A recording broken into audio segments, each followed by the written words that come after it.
Welcome, ladies and gentlemen, to episode 187 of the Splash Cast. I am your co-host, Reggie, half of the dynamic duo, also known as Atlanta Raised on all of your social media platforms. Today, it is just me. My co-host had some abrupt uh, matters that he had to attend to, but we should be back together, the dynamic duo together, for reaction to the first round of the draft. I don't think we're going to do the second, third, or fourth round, as as the Falcons only have 5 draft picks, and unless some bombshell news comes out or there's some crazy trades, which we'll discuss later on tonight, Norwood and I will probably just react straight to the first pick from the Atlanta Falcons for the NFL Draft 2025. I want to thank you guys for joining us tonight. Got a bit of a late start, but I am going to discuss the Braves, some news for the Braves, some bombshell news for the Hawks that, not gonna lie, didn't really see coming. And then also going to discuss some Atlanta Falcons news and notes pertaining to the draft, kind of discuss what we need, and I'm probably going to run a couple mock drafts from the simulator. You can run 7-round mock draft in 2 or 3 minutes with this simulator, and it has trades and everything available. I don't know if I'll do trades. We'll kind of make that decision as we get there. As always, please remember to like, follow, and subscribe. We always There it is right there. Like, follow, subscribe, and share on all your platforms: YouTube, Twitch, Facebook, Instagram. Join the Facebook page, join the community, follow Dive Team Media. This podcast is presented to you by Dive Team Media, where we are trying to create our own ecosystem. There's a lot of content creators out there, and we want to put everybody under one roof, put all communities together to grow as a team. So, without further ado, please remember to leave your name and leave your name and where you're from in the comments. And if you decide to have any discussion on what we talk about today, please let us know. Without further ado, let's get started. Where are we going to go from here? Let's start out with the Braves. The Braves. Hopefully, this will be only about a 45-minute show. I'll probably do mock drafts to end the night. So, start out with the Braves. Spencer Strider made his first start back after having. What's up, Vanessa? Appreciate it. Spencer Strider had his first start back. He did lose the game, but it wasn't really on account of him.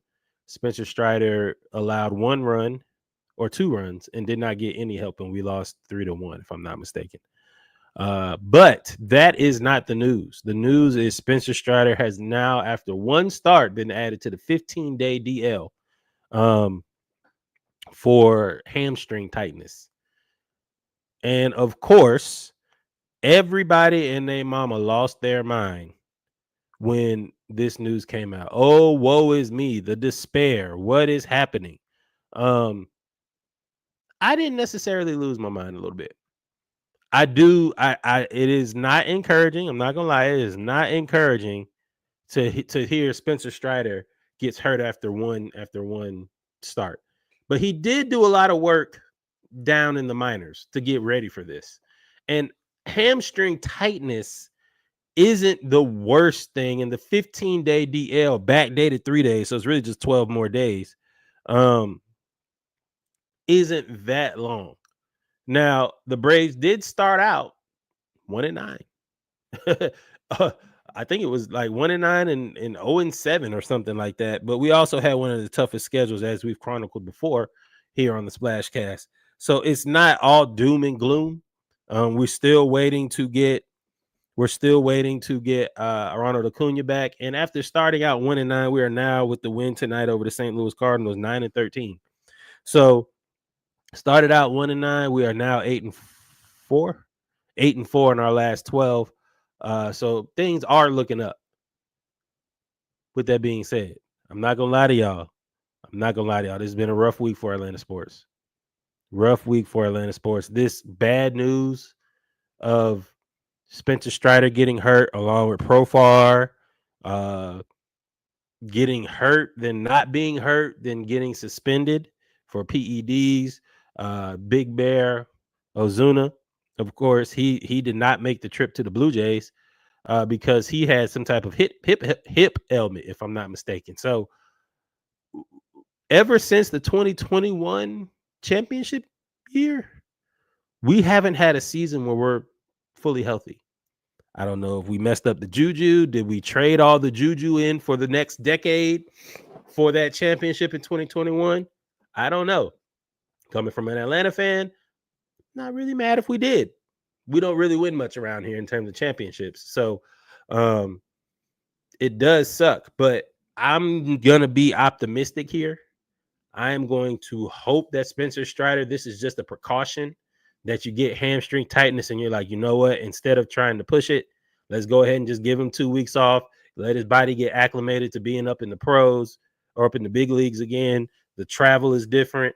The schedules are different. There's a lot of different things when it comes to big leagues that is different from the minor. So I hope Spencer Strider, this is just precaution. We're going to hope so. Now, Ronald Acuna is supposed to come back pretty soon, right? I think he's supposed to be back in May. Interesting tweet here. Ronald Acuna is up for a contract extension, or I wouldn't say up for a contract extension. He's up for a contract renegotiation, maybe, in the next few years, in the next couple of years, probably this year, if he has another good season. Now, with that being said, Ronald Acuna has never voiced any displeasure with the Braves that stuck, meaning he never has said that he wants to leave Atlanta, correct? He always says he wants to finish his career here, but he also wants to get paid what he's worth. Atlanta's not really known to pay players. I see Freddie Freeman. But for the most part, Ronald Acuna has been a model Brave. You know, he's had his growing pains, but he really hasn't done anything wrong. And what we talk about here on the Splashcast is just basically, man, hey, look, don't piss him off. Just don't piss him off, right? So he is rehabbing his torn ACL. He should be back in May, but there has always been this stigma following Acuna and other players of that ilk, where sometimes they don't hustle when they admire their talent. Rafael Puig he's still doing it. And he did that out of the league where you hit a home run or you think you hit a home run and you just kind of admire it as it goes out, but then the wind catches it or you didn't get a hold of it. It's more of a pop-up. And instead of legging it out to where you probably could have got a double or a triple, you normally just get a single or you get thrown out at second. That happened with Ronald Acuna. I want to say his second year, he did it twice and they benched him. It was very, very public. Freddie Freeman cursed him out. Brian Snitker cursed him out and benched him. Fast forward. After all those growing pains where he led the league in stolen bases, he legged everything out. He did everything he was supposed to do. Won MVP, won a world. He was hurt during the World Series here, but hell, got a World Series. We signed Jared Kalenic. Jared Kalenic called back to where he said he was displeased with the signing of the platoon of left field. Has been playing well. He hit a monstrous drive a towering shot that we thought was a home run. Turns out it ended up being a double, but he got thrown out at second because he was admiring the home run. When asked about this, Brian Snitker says, "What am I supposed to do? What am I supposed to say?" That is very different from what he said to Ronald Acuna. Remember, I just told you they cussed out Ronald Acuna. This is our best player now, our MVP. They cussed out Ronald Acuna, and called it all part of tough love and growing pains. Jared Kalenic is a veteran, not even young, and did it, and they didn't say anything. And of course, Ronald Acuna notices everything. One thing he does do is speak through the post and delete. That is part of this generation. Shout out to me, the new Unk. 40 is the new 30. No, it's not. 40 is the new 40. This generation, when they voice their displeasure, they just go to social media in the post and delete. So they'll post something and delete it, or they'll have a burner account. We don't know his burner account. I'm sure some of y'all can find it, but I have no interest in it. But what I do know is that he has posted and deleted a few things about Brian Snicker. Mainly when Brian Snicker openly criticizes him after a game or whatever. So, with all of that being said, Ronald Acuna takes notice and says, if it were me and not Jared Kalenic, and I basically says they would have taken me out of the game, which is the truth. The last time he did it, they took him out of the game. But what that says to me is that he's noticing the double standard. One, and two, hey, y'all don't make this negotiation more difficult than it needs to be, Atlanta Braves. We have a decent window here. We got Acuna, we got Albies, we have Strider, we have Michael Harris, we have Matt Olson, we have Austin Riley, we have Sean Murphy, we have the young guy back there at the catcher. We're trying to get our bullpen together, but we have the pieces in place to go win another title in any given year over the next 5 years if we could keep them together, healthy, and happy. Part of your job as a manager, Brian Snicker, is to keep your players healthy, happy, and disciplined. You can't be happy. You can't be disciplined and not make them happy. That'll just make them leave. So I hope everybody is taking notice to these little jabs, because I guarantee you his agent is taking notice, his being Ronald Acuna. And when it comes to these, Alex Anthopoulos, you can't afford to lose Ronald Acuna. I'm going to let you know that right now. You can't afford to lose Freddie Freeman because of a disagreement over a year. And you kind of got away from that when it came to how they blamed it on the agent, which I think was an inside job by you, Freddie Freeman, and the Braves. How they blamed the agent.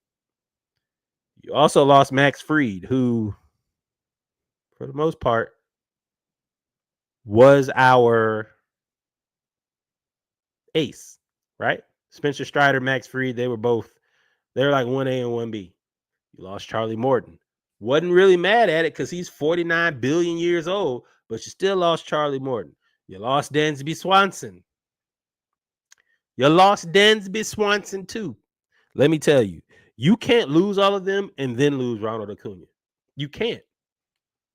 See that over there? That's from 2021. That Braves thing in the corner.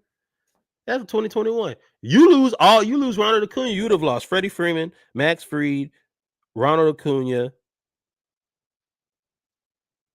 and Dansby Swanson off that championship team. And from what we know about Dansby Swanson and Freddie Freeman, they didn't want to leave. And they kind of regretted it for a year. Freddie, of course, played out. He's with the Dodgers. He's with the evil Empire West. So, he's on a team that's going to buy baseball or going to compete to buy baseball and got him a ring. But we as an organization, we as a fan base do not deserve to lose Ronald Acuna because y'all are being stubborn and not wanting to pay him one, Alex Anthopoulos. Your job might be on the line. And then also openly criticizing him and having a double standard when it comes to other players. He's a star player. You need to start treating him like one. Let's go. So that's the Braves. Like I said, 9-14 or 9-13. I'm sorry. 9-13, won 7-6 tonight. What we got left? Who we have? I think we have two more at home with the Cardinals. And then we have a 3-game series to round out April with the Diamondbacks before playing the Rockies. So we have a chance to get to 500. And let me tell you, starting out 0-7, 0-8, 1-9, and then getting to 500 by 30 games, 30, 40 games, by 40 games, getting to 500 is a hell of a feat. I think that would be a hell of a coaching feat. And I think that would be awesome if we could be at 500 by the time Ronald Acuna comes back, which is supposed to be end of May, if I'm not mistaken. So we'll keep an eye out on it. Of course, we'll talk about it every week during the summer. Those are the boys of summer. We don't really have a lot to talk about during summer except for basketball and baseball. So we'll keep up with the Braves as they go. Let's move on to the Hawks. Before we go here, let's go here. Let's go to the Hawks. The Hawks were eliminated in the play-in round. We lost to Orlando, and then we lost to Miami. It was an ugly loss to Orlando, but it was kind of expected. They're a bigger, stronger team than we are, especially without Jalen Johnson. We lost 125-90. We lost by like 30 points, or 120-95. We lost by 25 points, whatever you want to call it. We lost by a lot. Got blown out. Wasn't close. Was it chippy? Yes. Was the officiating horrible? Yes. Was the officiating horrible enough to erase a 25-point loss? No. We lost that game. We earned that L. Trey got ejected. Trey kind of lost. He crashed out a little bit. Crashed out on the ref, threw the ball at him, and then kind of faked out the other ref, and then they threw him out. So he was already done with that game. But I fully think that he expected that he was going to come back against the Miami Heat for the second round of the play-in for the 8th seed, and we thought we were going to win. That's what happens when you don't plan. When you don't plan correctly and you put all your eggs in one basket. We have been talking about Trae Young being better than Tyler Hero the whole season. Let me tell you, Tyler Hero went on a crazy run to end the season in the Heat, who are just a better coach team. Eric Spoelstra, I believe, is a better coach than Quinn Snyder, who made a lot of questionable decisions. Against Orlando, he didn't even play Vit Krejci, which Vit isn't the greatest, but he damn sure can shoot, and he's 6'8". He's another ball handler. So, it's not that hard to me to outcoach Quinn, and Eric Spoelstra did it. Bam played well. He did. Bam played well. But Okongwu solidified himself as a starting offensive center for this team, unless something were to happen. We'll get to it. So we lost to Orlando. Jonathan Isaac, who I said we probably should have signed him or try to get him. He played very well. Then we played Miami, and we had Miami beat. Miami started out 10-0, and then the Braves roared back and pretty much held the lead into halftime, held the lead in third quarter, and then Miami came back in the fourth quarter, and they beat us. Well, they didn't beat us. We went to overtime. And then in overtime, Davion Mitchell ate Trey's lunch. There's the play going around, the viral play where Trey wasn't hustling. And he basically out-hustled Trey to a rebound. And then he just kind of floated and Trey wasn't paying attention. And then he had a wide open three to basically ice the game. After him and Trey got into it verbally at the end of the fourth quarter. And let me tell y'all before we move on and we talk about the new news that happened. I knew we were going to lose to Miami when Trey started talking trash to Davion Mitchell. When Trey starts talking trash to other players, if we're up, we're going to win by 100.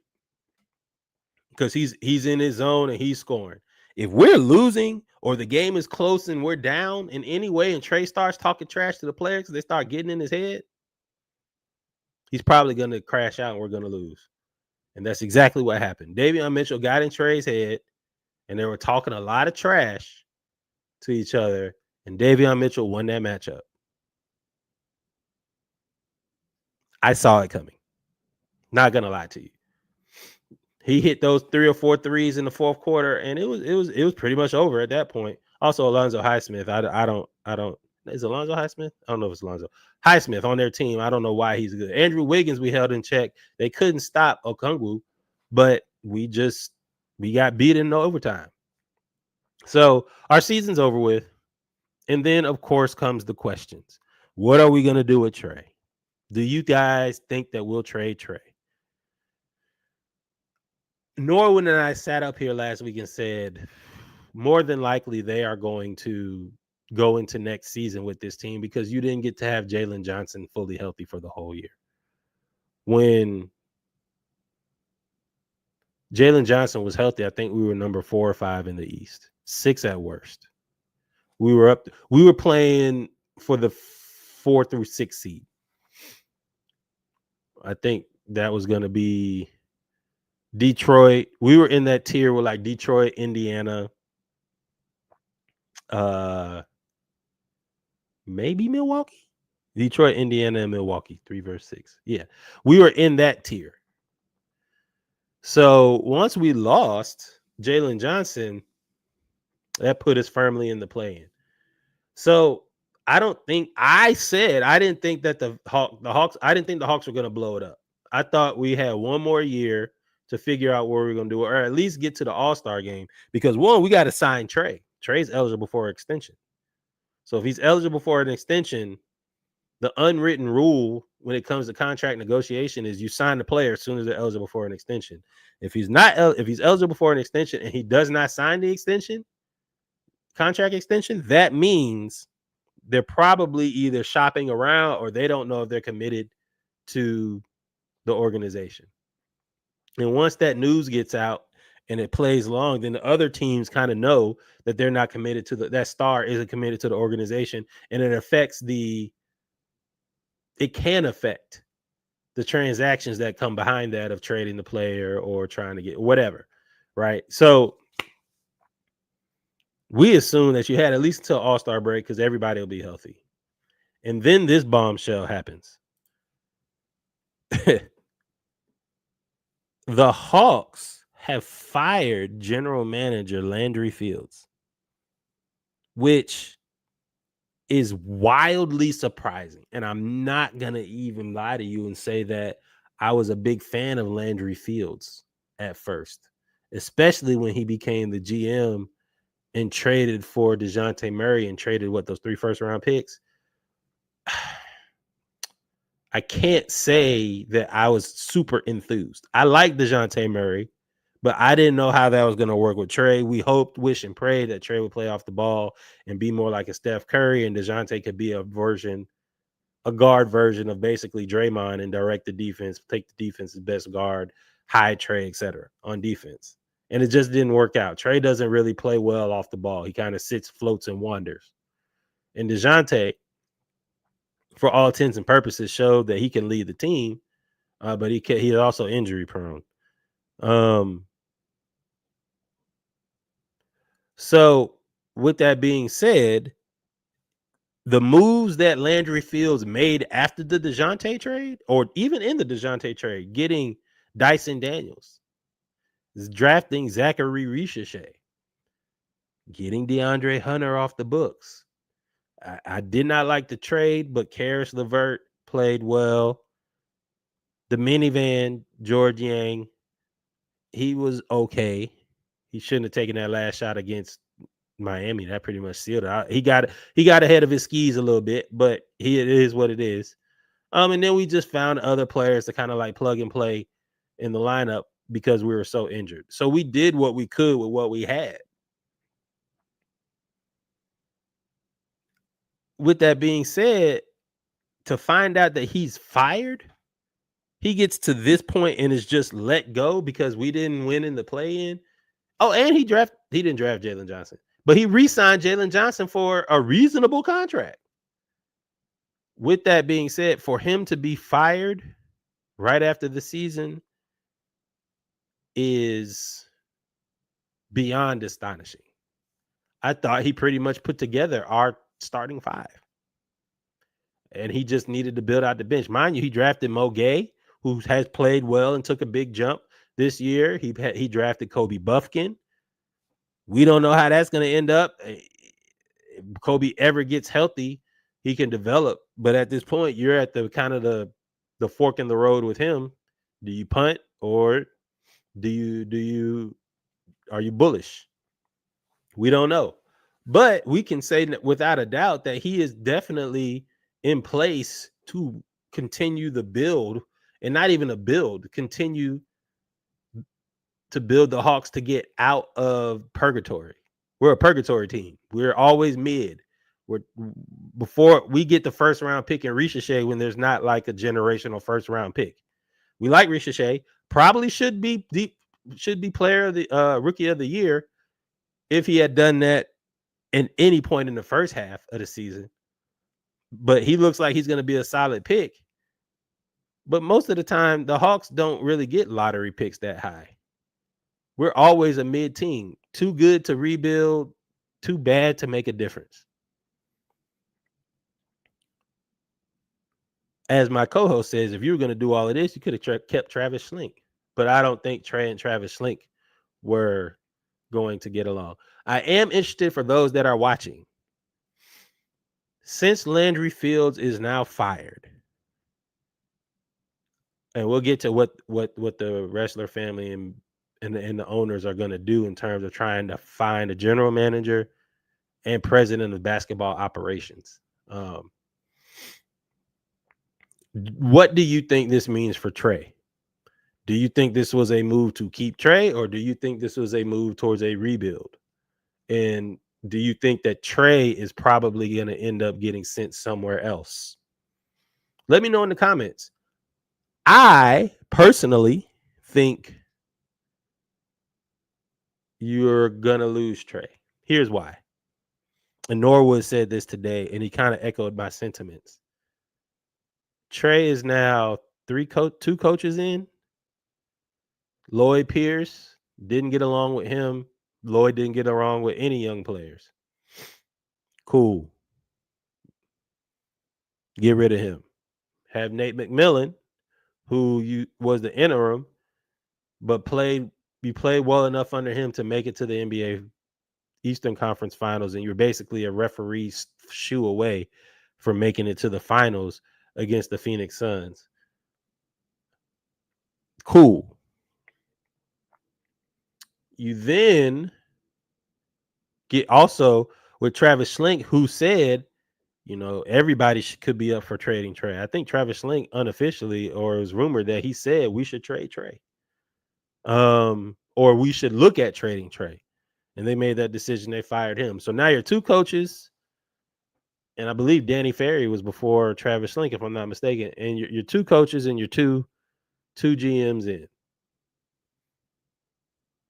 Right? With Landry Fields being fired.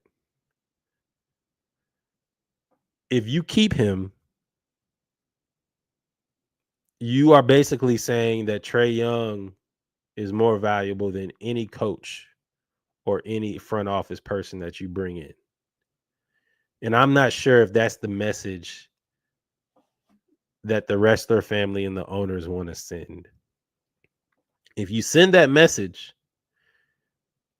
you'll have to first of all, you have to re-sign Trey to an enormous contract, which we already know the wrestler family ain't gonna do. They don't really pay a lot. With the Hawks, we ain't really about to pay a exorbitant amount of money. At the time, if you're an old school Hawks fan, you can kind of remember the Joe Johnson, Josh Smith era when Joe Johnson at the time signed the richest contract, which is crazy. It was $120 million. Signed the richest contract in the league, if I'm not mistaken. And I mean, we got to the Eastern Conference semifinals with Joe, and then we ended up going to the finals. I mean, the Eastern Conference finals, but I don't think we had Joe then against LeBron where we got swept. At this point, if you trade Trey, that means you are going to try to keep everybody else. So if you trade Trey, you're going to have to get a ball handler, which would have to be a point guard, or you can make Dyson Daniels the point guard of the future. He just can't score as well as Trey. I would assume this means if Trey is gone, that Quinn Snyder is gone, right? Quinn Snyder was the hire for Trey. He's supposed to. He helped coach Steve Nash, and he was on those teams, on those coaching staffs, and he was supposed to help Trey and all of those things. And his offensive mind was going to unlock the Hawks and all of those things. And he has not been a great coach. His rotations have been puzzling. So by firing Landry Fields, does that mean Quinn Snyder is gone? Does that mean Trae Young is gone? We kind of know our draft picks now. I believe we have 2 first-round draft picks, or we get a first-round draft pick. I'll look it up here in a second. I'll pull it up. I know Norwood put it in the group that we're actually not in a bad place. We're actually not in a bad place when it comes. Here it is. The Hawks will have the number 22 pick via the Los Angeles Lakers in the 2025 NBA draft. The Kings pick will enter the lottery at number 13, and Atlanta is very likely to get that Kings pick this year. The only way that the Hawks can't get the Kings pick is if Sacramento jumps to the top 4 of the lottery. So let's go over that again. We got number 22 locked up. We're the number 22 pick. This is not a terrible draft. The draft is pretty good. It's probably one of the better ones. But you also get the third. You're probably going to get the 13th pick unless they somehow get into the top 4. If you have the odds to get the 13th pick, that means there's no way that you should get into the top 4, 1, 2, 3, or 4. So we're probably going to have 2 mid-level picks again that you may be able to trade to move up along with a player, or you trade for picks. But with that being said,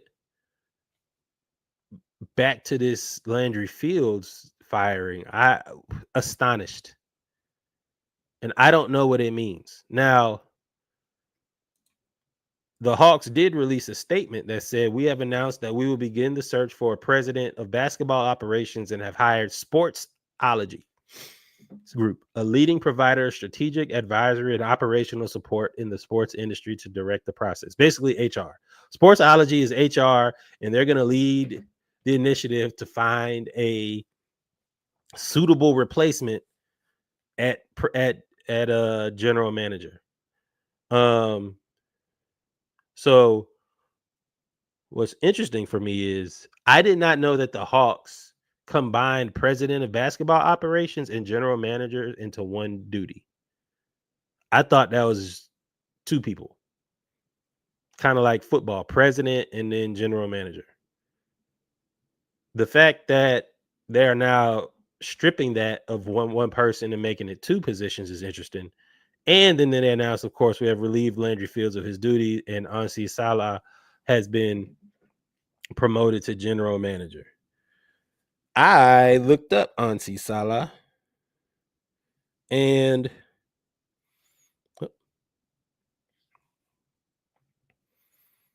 he has worked with the Hawks. He's been with the Hawks for a little bit.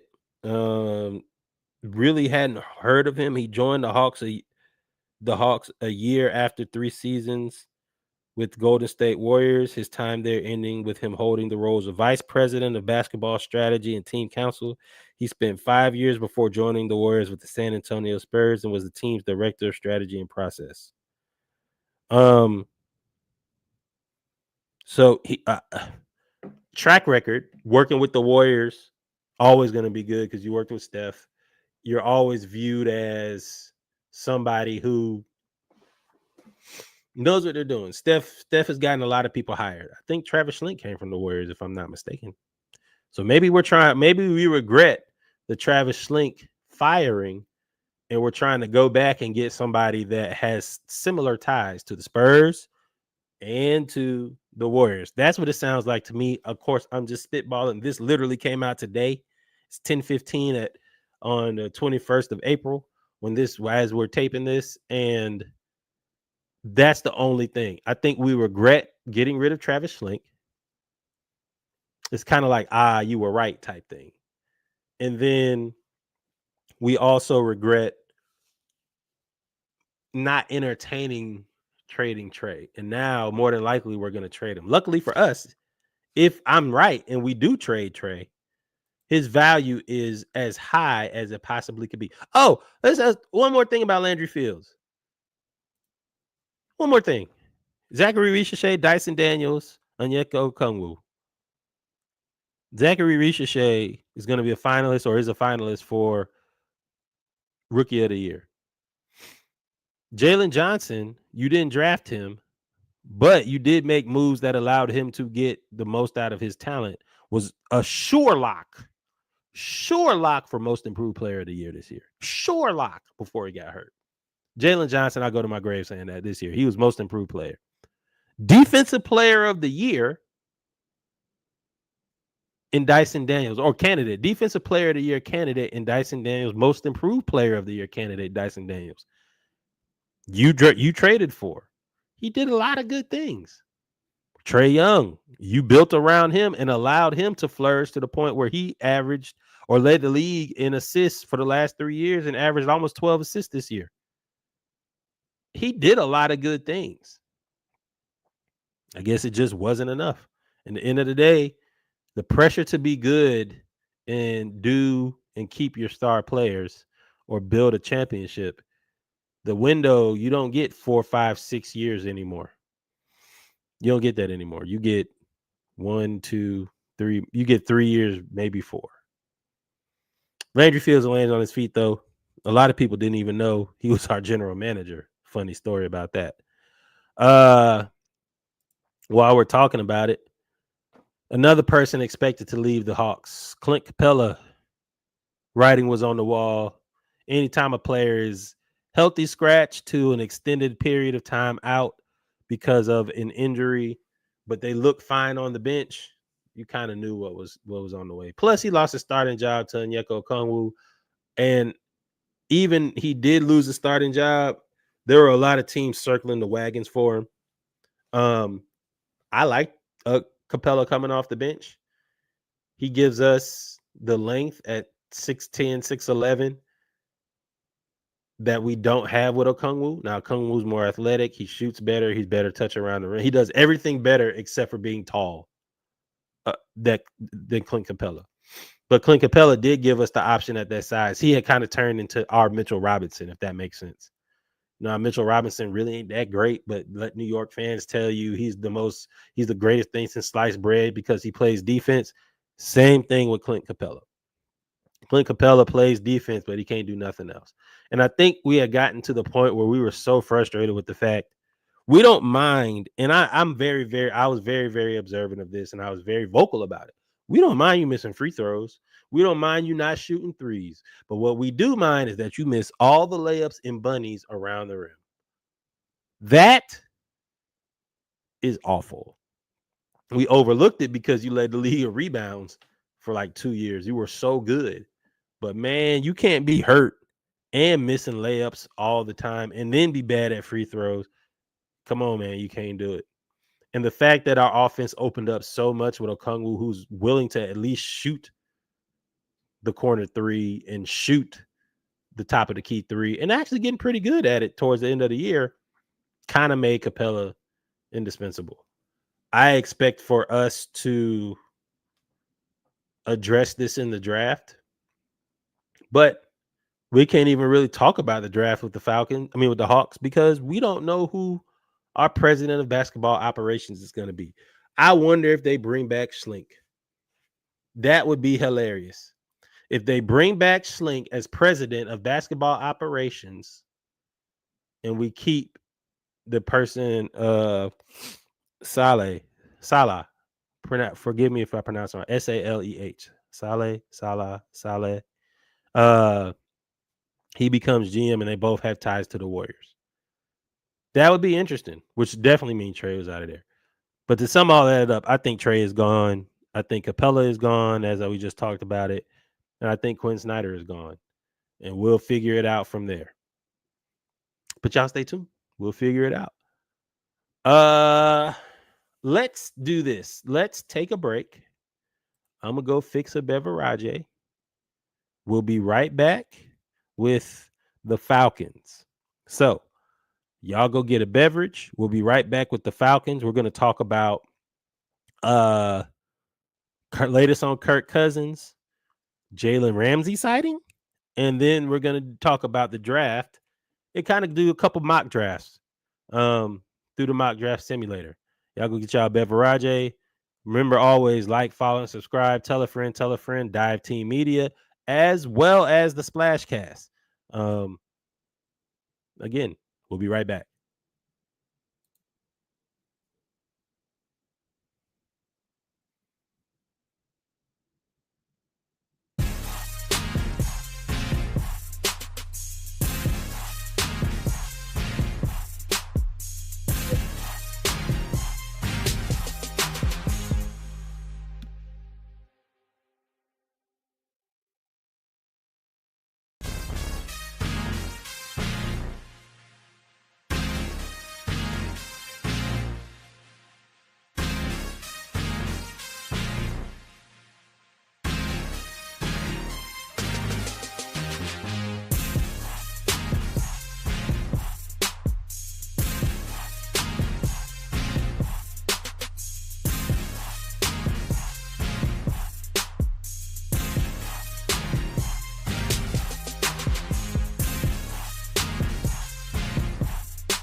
Yes, yes, yes. Got my little beverage. Y'all know I don't really drink heavy liquor like that, even though it's over there, you know, for good times.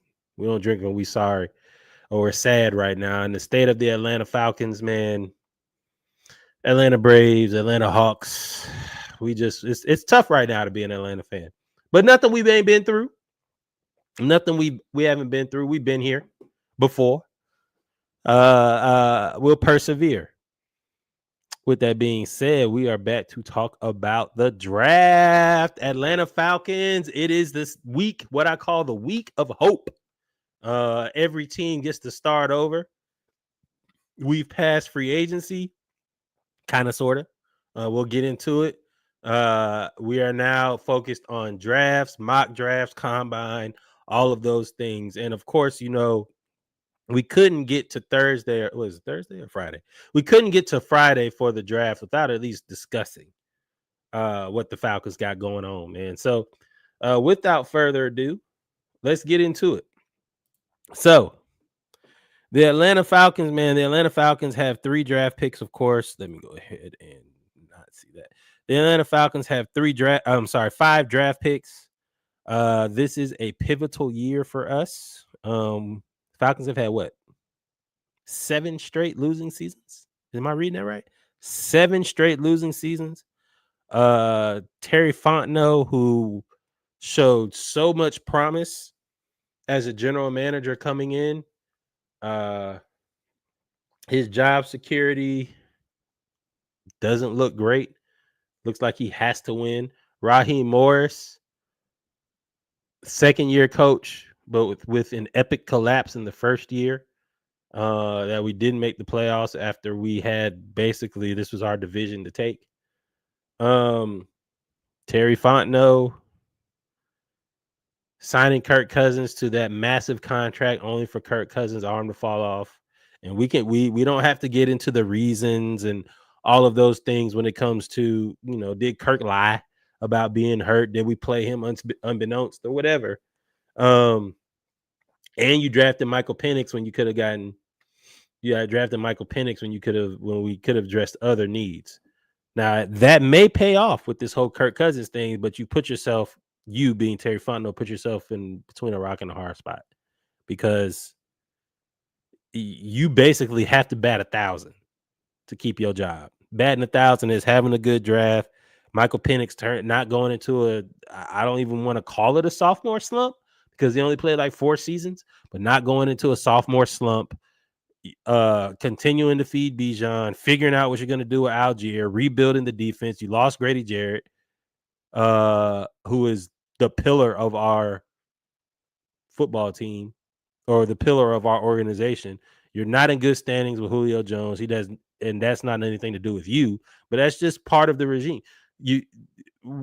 We are in same as the Hawks. We're mid. We're the middiest of mid teams, and we're too mid to be good and too mid to be bad. So what we're trying to figure out is what we're going to do. Our immediate needs. Okay, so we have 5 draft picks right now. The number 15, the number 46, the number 118, the 218, and the 242, which is the first, second, fourth, and 2 7th round picks. Which means we got to hit on the first, second, and fourth round. The 2 7th rounds, look, it is what it is. Maybe you can package them together and move up to the 6th and get somebody that's fallen because of maybe some character issues or whatever that you did some due diligence in. I don't know. But for the most part, it's going to be, you got to hit on pick 15, 46, and 118, 1, 2, and 4th rounds. You have to, or you're going to be fired. And I'm going to say this. I wish I had the episode that I said it, but I said, look, Terry, hitching your wagon to Arthur Smith will get you fired. Arthur Smith just about got you fired. Yeah. Vanessa, Grady did leave on bad terms, but I wouldn't say it was bad terms. Grady knew that he needed to get paid, and the Atlanta Falcons knew that we couldn't pay him unless we were to figure out what we were going to do with Kirk Cousins. So with Kirk Cousins not figuring out what we were going to do, and we deciding to eat that $10 million cap hit. Y'all remember that in March, that $10 million cap hit? That made signing Grady Jarrett and the other plans of filling the holes of the other roster almost impossible. Not to mention we lost Drew Dalman, who is now the second highest paid center in the league in Chicago. Is that an overpay? Yes, but he's a proven person. So now we're going with the undrafted rookie free agent, well, second-year guy in Ryan Neuzil. Neuzil. Neuzil. Neuzil. Risky play all around. Not to mention, we don't know what the hell we're doing with Kyle Pitts. Kyle Pitts is allegedly, if you believe the rumors, being vouched for by Michael Penix. He's gone on a press tour. He's gone to social media. He's visited Cam Newton, 4th and 1 podcast. Shout out to Westlake.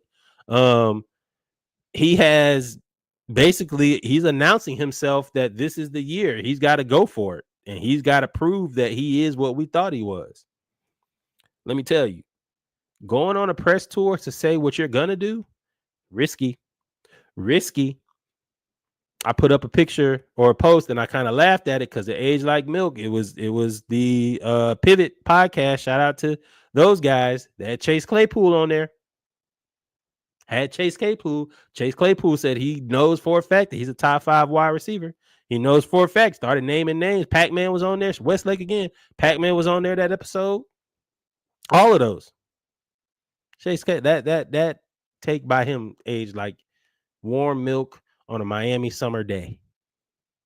Hell, a Sahara summer day. Chase Claypool, is he in the league? He was in Miami last time I know. He couldn't do it in Pittsburgh. And Pittsburgh lets you, all you got to do is play football. They think they can fix everybody.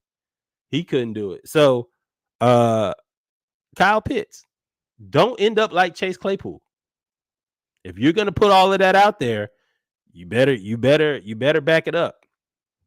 So, back to the draft. We have so many holes that we need to fill. Pause if necessary. We're just going to pause this whole conversation. We need a second corner. We signed D. Alford, right?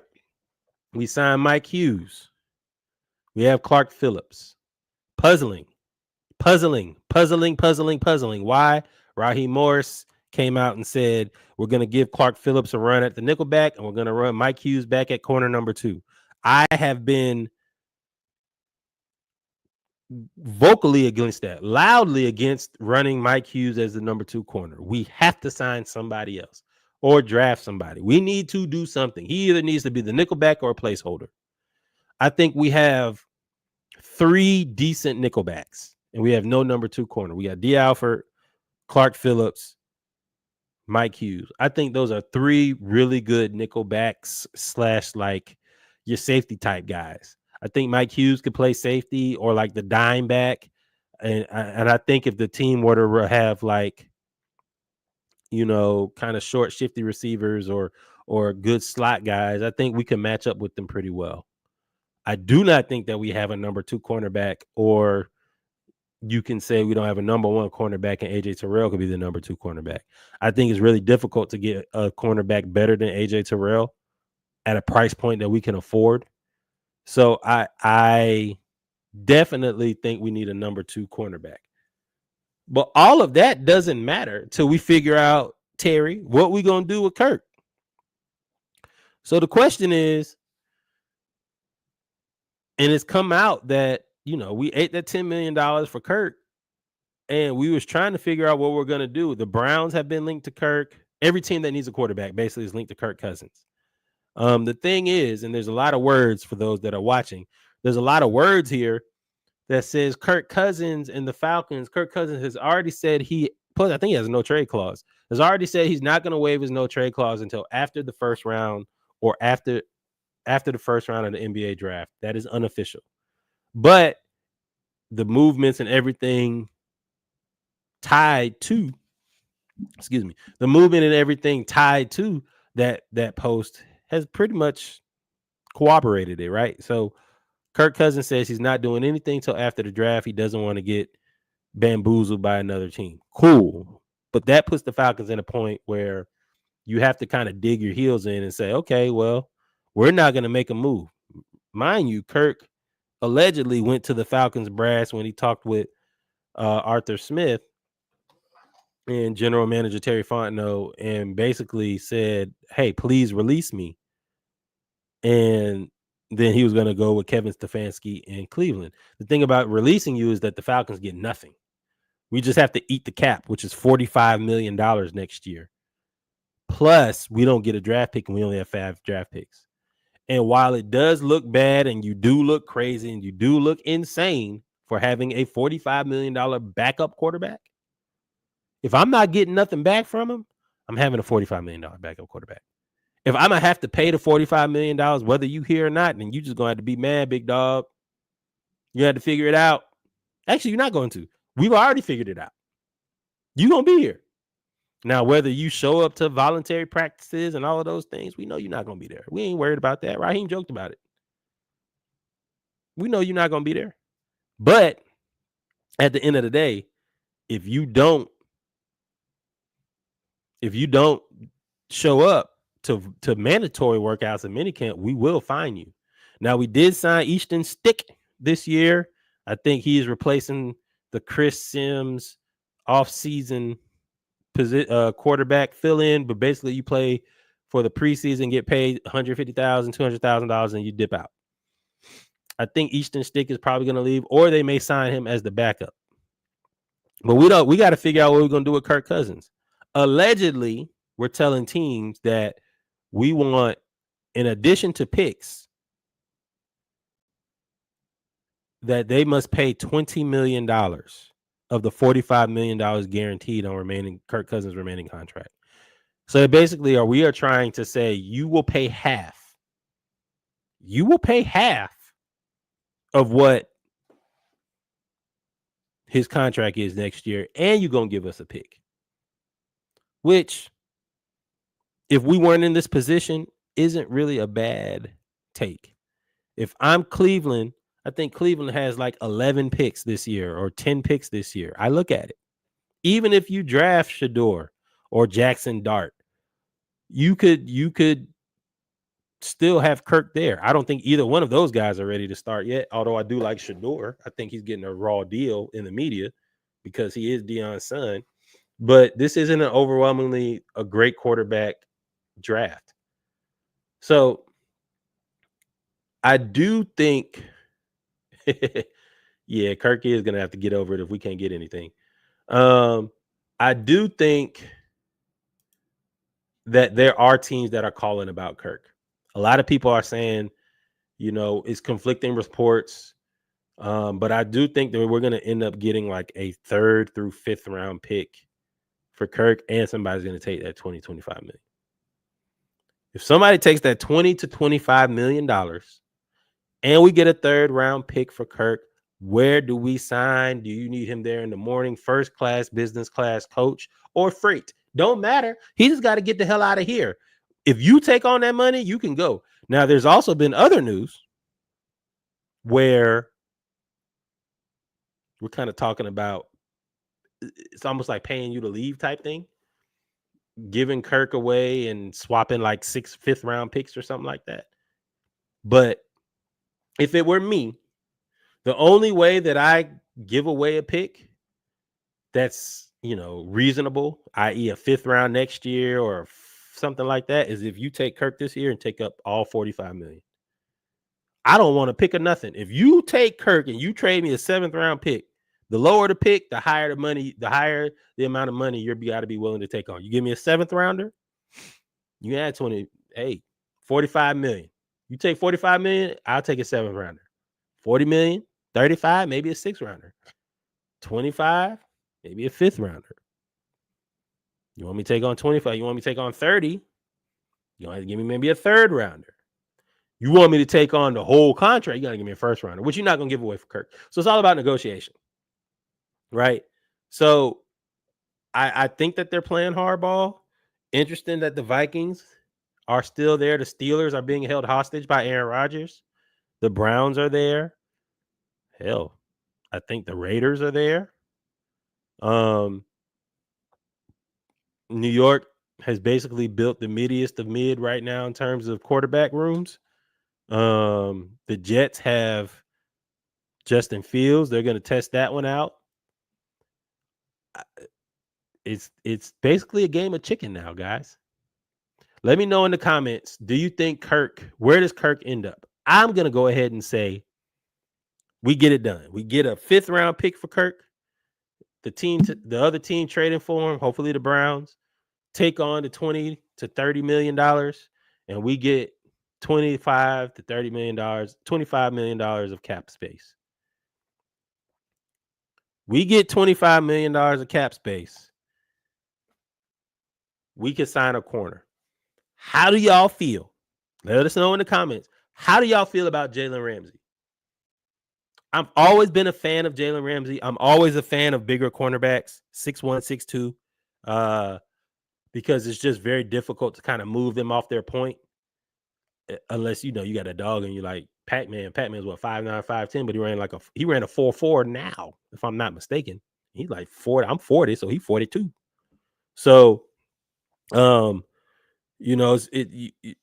smaller cornerback, smaller in stature, being not 6 feet and above, I'm not really in love with unless you're like super special.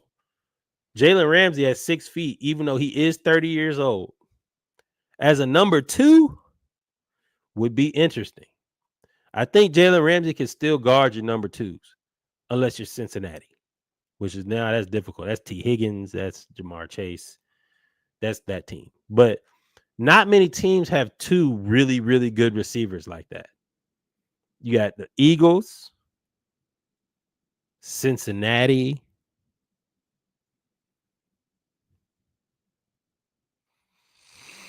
Minnesota, and whatever is happening in Green Bay with all them receivers. They probably need to consolidate. But you got Minnesota, and that's I can't think of anybody else that has like 2 really, really good receivers. Oh, the Falcons, of course, the Falcons. So if you have 2 good receivers, I mean, most teams don't have 2 good receivers. So Jalen Ramsey, as the number 2 corner, is probably better than your number 2 receiver at this point in his career. May not be better than your number 1. That's why you got AJ Terrell and you got Jesse Bates behind him. What's more intriguing is you could also kind of play Jalen Ramsey like Derwin James. Put a pin in that name too. We'll come back to that in the next couple weeks. I think Derwin James might get moved. So, but coming back to Jalen Ramsey, 15 to 20 million allows you to make that trade. What that trade will be, I don't know. we don't have any picks to give you this year. I just told you we only got 5, and 2 of them in the 7th round. So we can't really give you any picks this year. So we'll have to give you picks next year. But Jalen Ramsey as the number 2, or I would love to play Jalen Ramsey as just like that DB that you just kind of put anywhere. You could put him kind of as a safety, as a rover. You could put him as your number 2. You could put him over the tight end. You could put him over the H-back. He can guard a lot of positions, even at 30. He immediately makes our secondary able to cover you for at least 2 to 3 seconds. Anything after that is going to be difficult. And we'll have to address the pass rush. But I would love to see, let me know how y'all feel. I would love to see Jalen Ramsey as an Atlanta Falcon. And he's always spoken glowingly of Raheem Morris. I think he had a press conference that was going around saying, he's shown me things on the field in terms of how to play the position, the cornerback position, that I never even knew before. And while he was there, they won a Super Bowl. Why not get Jalen Ramsey on a 2-year contract till he's 32? Atlanta's good for getting those older players, and we squeeze just enough juice out of the orange to end their career. Asante Samuel. I don't know. Did we draft Ray Buchanan? Ray Buchanan. John Abraham. Like Tony Gonzalez wasn't older. That was kind of a great trade. But we get players that are teetering and falling off of their prime, but right before they go to boo-boo. So I would love to see us get Jalen Ramsey for 2 years and have AJ Terrell there. With that being said, even if we add Jalen Ramsey and have the greatest secondary in the world, if you can't pressure the quarterback, it ain't going to work. It ain't going to work. So, our immediate needs, back to the draft now. Our immediate needs are edge rusher. We signed Leonard Floyd. We have Arnold Ebiketie. We have not signed Matthew Judon. We have not re-signed Matthew Judon. He was kind of a disappointment. I don't know how much of a disappointment Matthew Judon was with the fact that he was coming off of Achilles. I don't think coming off an Achilles 8 to 10 months afterwards, you're going to be anywhere where you thought you were going to be or where you were. I think Kirk Cousins is probably due for a jump, and I think Matthew Judon is due for a jump. Is he due for a jump that we're willing to pay for? I don't know. I don't think I would, especially with us signing Leonard Floyd, who was open to the rotational pieces. Plus, we have all of those defensive ends. We still have Zach Harrison, who's more of like 6'5" guy, so we got rid of another defensive end. I think of his name, defensive end, who was went to UGA too. He was right after Leonard Floyd. I think of it anyway. We got rid of him. We still have a few edge rushers that we did not sign. We're basically retooling the defensive line. We got Jeff Ulbrich after firing Jimmy Lake. Of course, Jimmy Lake apparently didn't know what he was doing, according to reports. Now, we know that all reports are slanted to favor the team that they're reporting on. So maybe he did. He just was the scapegoat for such a terrible defense. I don't know. But we now have Jeff Ulbrich, who has ties to Raheem. Of course, he was here when we went to the Super Bowl. He was also the Jets defensive coordinator under Robert Saleh. So we signed Leonard Floyd. And Arnold Ebiketie is in his last year of his deal. We did not pick up the 5th year, so he's in the last year. So we obviously need an edge rusher. Best edge rushers, of course, Michael Williams, Jalen Walker, James Pierce Jr., so many players. And then after needing an edge rusher, we still have not signed a safety. Now we have Jesse Bates as our free safety. And I already talked about us needing a number 2 corner. So we need a number 2 corner, an edge rusher. I talked about maybe drafting a center. Hard to do when you only got 5 picks. But we need a corner. And of course, we need defensive tackles. And possibly an offensive tackle. Caleb McGarry ain't the greatest. And especially now that we have a left-handed quarterback, Caleb McGarry is protecting his blind side. And I don't know if that is what you want. which now makes sense of why we interviewed Kelvin Banks, who is one of the top right tackles in the draft.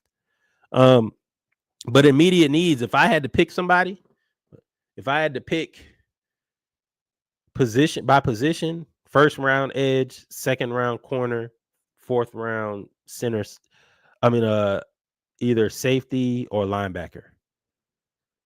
And then however else, I'm sorry, first round edge, second round, possibly corner or defensive tackle.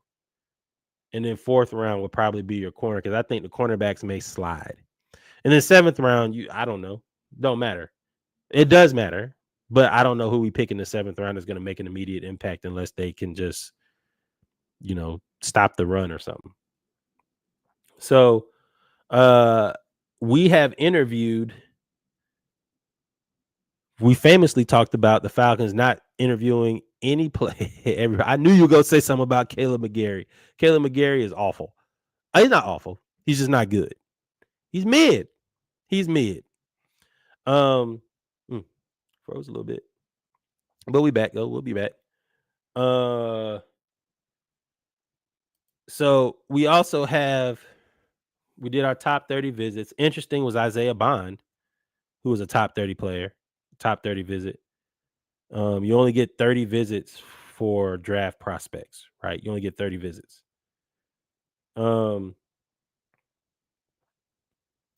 Isaiah Bond is the wide receiver from Texas. He runs like a 4.28, and he's got a little bit of character issues. And when I say character issues, he's fighting a charge that he said he's being wrongfully charged for some type of domestic dispute, which is fine. I don't know if that's true. I do know that athletes are the target. I think Xavier Worthy is going through or went through something similar. So we'll see how that goes. That may drop his stock a little bit. We've also interviewed offensive tackles. As Vanessa said, McGarry got to go. He got beat up every time his cleats hit the field. So we need a better offensive tackle if he's going to be protecting the blind side. We just signed Jake Matthews, who's older, but he's going to be protecting now the front side. We got to protect the blind side. We can't have Michael Penix Jr., who looks the part of a starting quarterback, but is also has injury history. We cannot have him getting hurt. We can't have him getting hurt because Kirk, I guarantee you, if he gets hurt and then Kirk comes in, then we're right back in the same spot, especially if Kirk does well. So we did interview 2 offensive tackles, Josh Connerly from Oregon and Charles Grant from William & Mary. And then everything else has been defense. I mean, defensive end, Swinson, Omar Lott, Q Robinson, Shamar Stewart, James Pierce, Tyrion Ingram-Dawkins, Chandler, BJ Adams, Nick Emanwari, who won the combine. Safety from South Carolina, Maxwell Hairston, who ran a 4.25 40, cornerback from Kentucky. And then all defense. TJ Sanders, Tonka Hemingway, Mike Green has been linked to the Falcons. Wow, crazy as of late. Elijah Roberts, Chaz Chambliss, John Dumas Johnson, Zach Frazier, CJ Ogbonna. I mean, and then we did the pro day where we also saw Jordan Houston, but he was at Marshall. Anytime we talk about seeing some of these guys at their pro days, I don't think we were looking at Sam Brown Jr. at Miami or Thomas Fedone the second from Nebraska. I don't think we're looking at none of them. I think we were at those places to look at the defensive players, and they just happened to be there. With that being said,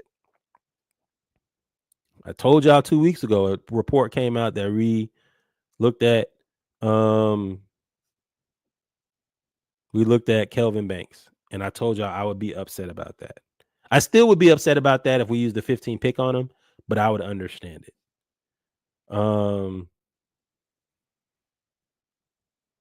I think in the first round we probably go safety, corner, D tackle, because the Falcons have so many players that were hurt. We had Brandon Dorless. Remember him? We drafted him from Oregon. He's supposed to be the guy that could play D tackle and defensive end. We drafted him. Remember Braylon Trice from Washington, who's basically a pass rush specialist, but towards ACL, before his rookie season, so he hasn't even played. We have him plus Arnold Ebiketie plus Rook Ororo, who flashed a lot last year when he got his opportunity. I think we're going to heavily rely on the young play. Zach Harrison, I forgot about him. We re-signed Taquan Graham. So we have a lot of players, and it looks like we are going to rotate a lot of players in that front five. But we still need pass rush help. So without further ado,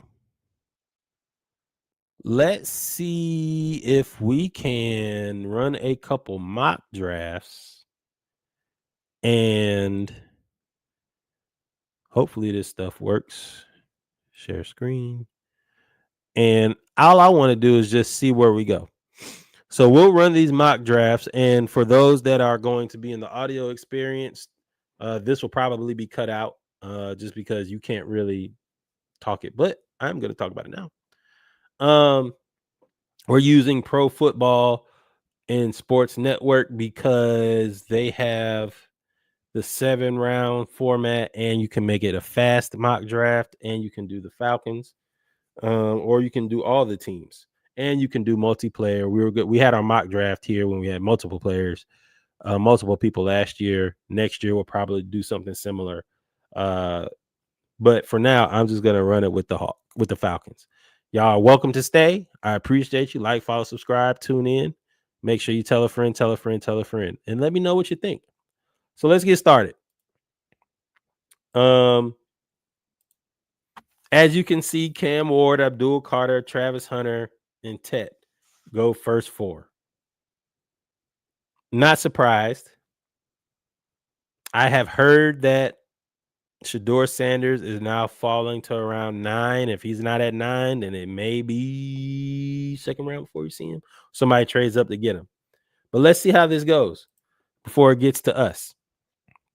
All right. So hold on for a second. Let's hide this. So this does propose trades.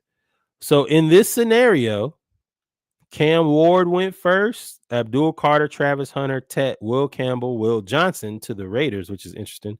Shedeur Sanders goes to the Jets, which we don't believe is going to happen. So we do know that that's some BS. But I would assume Shedeur Sanders goes somewhere in 7, 8, 9. And then we get down to the Falcons. After Mike Green goes to the Cowboys, mind you, the Cowboys have to rebuild their defensive line too. And then Jalen Walker goes to the Miami Dolphins, as Bradley Chubb has been hurt. They've had a lot of inconsistency on the defensive line and linebacker position, so that makes sense. And then Tyler Warren, of course, giving whoever is the quarterback in Indianapolis another weapon to throw the ball to, which now leads us to us. Top 15, we still have our needs, according to this, is cornerback, defensive tackle, edge, safety, and linebacker. Defense, you still have Jahdae Barron on the field, who probably solves your cornerback safety issue. He's one of those guys that can play cornerback, safety, nickelback, dime, in the box. He's just a football player, and he'd be really good. Malachi Starks is a similar guy, except for Jahdae Barron is more of a cornerback. Malachi Starks is more of a safety. Then you also have Nick Emmanwori there, Michael Williams, and then, of course, Jahai Campbell, who a lot of people said was the best linebacker in football, or at least was right behind Jalen Walker. Of course, you get the trades. Now, there are scenarios where we trade down. In this scenario here, this mock draft, Michael Williams is still there, and Shamar Stewart. Both players we have drafted. Shamar Stewart, 6'5", 267. Michael Williams, 6'5", 260. They're very similar players. Michael Williams should try. They say he projects seamlessly as a defensive end in a 4-3 base system. I think that's what Jeff Ulbrich runs anyway. I think that's what we're built to run. Shamar Stewart can probably play because of his athleticism, can probably play with his hand in the dirt as well as standing up. But his production in college doesn't translate, or doesn't. His production in college was very low. I think he had like 1 sack last year. If I'm a Falcons player, remember as GM, if I'm Terry Fontenot, I don't have time to draft on straight potential. I need you to be good right away. And for me, you also have Derek Harmon there, who is a defensive tackle, and I think he's regarded as the best defensive tackle on the board this year. And of course, you have trade offers. Now, the trade offers here is Cleveland trying to trade back up, of course, and draft a player from 33 to 15. That is a viable option, especially if you take Kirk Cousins, for us to trade out of the first round. Now, I would not give up 2 picks, but maybe if you give up 2 picks for 4 picks, I mean, it may work, but you give up your first round pick. I don't know if I would do that, but I do know if it were me, and let's just say in this mock draft, we can go through maybe 1 or 2 more. This is a mock draft where we will not trade.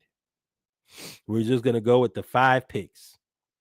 If we're not going to trade and we're only going to go with the 5 picks, right here, we just went over that we have all of those defensive ends and rush ends and guys that we have. I'm probably going to go Mykel Williams. He's too, and let's hide that for a second. He's too good and has too many attributes to not take. I compare him to like Trayvon Walker for the Jaguars. I think Mykel Williams will have 4 or 5 sacks his rookie year, maybe 3 to 5. I think you'll see flashes. I think his second year, he'll be 4 to 7. I think his third year, he'll be 7 to 9. And I think his fourth year, his fifth, I think his third or fourth year, he may be double-digit sacks guy. But all we need you to do is make an impact. That's why I drafted him there. Now, look, we're in the second round. In the second round, and as you can see, Cleveland traded up in this scenario, and I knew they were going to do that to get Jackson Dart. And then the Ravens get Jahad Campbell to just match with Roquan Smith and just be the best linebacker group in the league. Then it gets kind of interesting. Of course, your cornerbacks start to go, but we've already drafted. Remember, we've already drafted Mykel Williams at defensive end. We need defensive tackle help. We've lost Grady. We have a bunch of guys. We don't have the guy, and we got to figure out if we can draft the guy. In this scenario, we do have a trade offer, but nothing materializes into other trades. And remember, I said we're not going to trade here. So in this case, I'm probably drafting Kenneth Grant. Kenneth Grant from from Michigan is 6'3", 331. He's one of the most explosive defensive tackle prospects over 330 pounds to enter the NFL draft. If you remember, he played for Michigan. He was number 78. He walked down. He's like as fast as he's like a Larry Allen type guy. Larry Allen, RIP, was an offensive tackle who basically ran down a DB on an interception, ran down a linebacker. He was a freakish athlete, bench pressed like 500 pounds, all of those things. Kenneth Grant is similar to him in build, power, size, burst, all of those things. He has strong lower body. He demands significant attention from opposing offensive lines on a snap-to-snap basis, especially in the run game. Our linebackers were boo-boo in coverage, but one thing we could do is stop the run. His physical profile ideal for eating blockers, freeing up line mates and linebackers navigating traffic. That's what we need. And on top of that, he is extremely good and impressive and agile when it comes to actually rushing the pass rusher. They said he can refine his pass rush ability, and conditioning will be a constant priority. Excuse me. But Grant is a unique two-phase talent at nose tackle who could grow to be a high-end starter. He reminds his ceiling is probably somewhere in the Jalen Carter type thing. I think Jalen Carter is less of a nose tackle, but his ceiling, man, he's good. So that's why I drafted him. Now there is TJ Sanders, who is more of a attacking defensive tackle, and I did think about him, but Kenneth Grant allows us to stop allows us to stop the run. So let's resume the draft. We're going to 118 now. That's our next draft pick. So we've got to wait for a long time. Right? There we go. All right, 118. What do we need? We got our edge and we got our D tackle. We need a cornerback.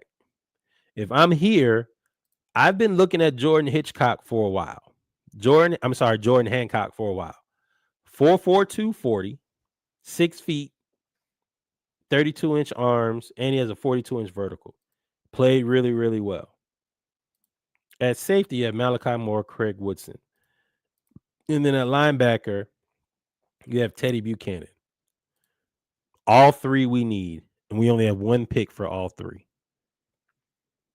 If you had a chance and you had a thought of who would be or what is the priority in terms of position for the Falcons in the draft, me, for example, would be edge, cornerback, defensive tackle, safety.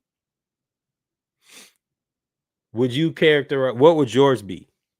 Because in this moment, at 118 with no trades, unless we were to trade Kirk Cousins and get another pick, but in this scenario, it's no trades.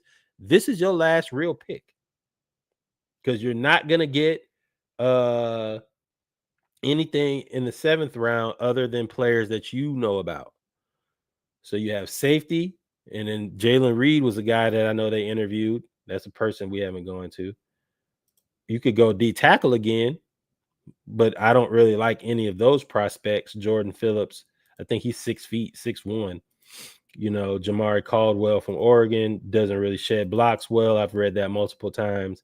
And then you have the edge, and you could get somebody like Savion Jones, who's 6'5", but we haven't really seen him. Now, we did bring in Q Robinson, who's 6'4", 243, and his flexibility and agility enable him to bend around the edge, but his limited playing experience doesn't really do well. But the Falcons are heavily linked to Q Robinson. So if the Falcons are heavily linked to Q Robinson and he's there, you're now in the difference between, we also interviewed Quincy Riley too, but he's short. I don't want no more short corners. I'm going to assume that we traded for Jalen Ramsey and that we are now building either safety. We have our two corners and we have all our DBs in place. We need another defensive tackle or another edge. I could see us drafting Q Robinson there. Go ahead and get him. Now we have a potent pass rush, allegedly. You have Michael Williams. You have Zach Robinson as your defensive ends. You have Kenneth Grant and whoever else we put at defensive tackle. It may be old boy from the Saints, but I don't know what we're doing with him. And then of course you have Jalen Ramsey or a cornerback that we traded for, AJ Terrell, and now you kind of need a safety or a linebacker. If it were me in the 7th round, you just got to take best available. Best available is probably going to be your Tyrion Ingram Dawkins for me in the 7th round, because at this point you can only go off either you're going to find a diamond in the rough, but most of the time in the 7th round, they're there to be developed. So you look for like raw traits. Is he tall? Is he fast? Is he big? Is he strong? Tyrion Ingram Dawkins, who I followed since he was in high school, 5-star recruit. has all of those things. 6'5", 280, 34-inch arms, athletic upside, ran a 4.85 40, 36-inch vertical, 10.4 broad jump, and he's a hybrid 3 defensive end, 4.3 edge capability. He's basically a ball of clay to play with for defensive coordinators. Drafting him and getting him in the 7th round, even though I don't know if he makes it there, is what makes sense to me. Now you've addressed the defensive tackle, the edge, and the edge. And now I would probably go corner or safety here. For me, the sleeper safety here, I don't think he's going to be there that long. But if he is Kenneth Gallup Jr. from Howard. He led the MEAC. He earned Defensive Player of the Year honors in 2023. They said he has very good intangibles. He excels in various roles on the defense. Another guy who can play multiple positions. Very high football IQ and adaptability. I probably draft Kenneth Gallup Jr. there. He's been a guy that's been there. Now, this draft again, and I'm going to download it because I'm going to post it. This draft again is, I'm going to call it the Jalen Ramsey draft. I'm assuming that we got Jalen Ramsey somehow. Right? I'm assuming we got Jalen Ramsey somehow. So all we did was address edge, D tackle, safety. We addressed everything. Is this possibly going to happen? Probably not. Let's play around a little bit. I'm going to go restart it. I'm going to go 7 rounds. And this time, we're going to do some trades. This time, let's talk about trading down. Let's talk about a trade down scenario. Falcons have the 15th pick.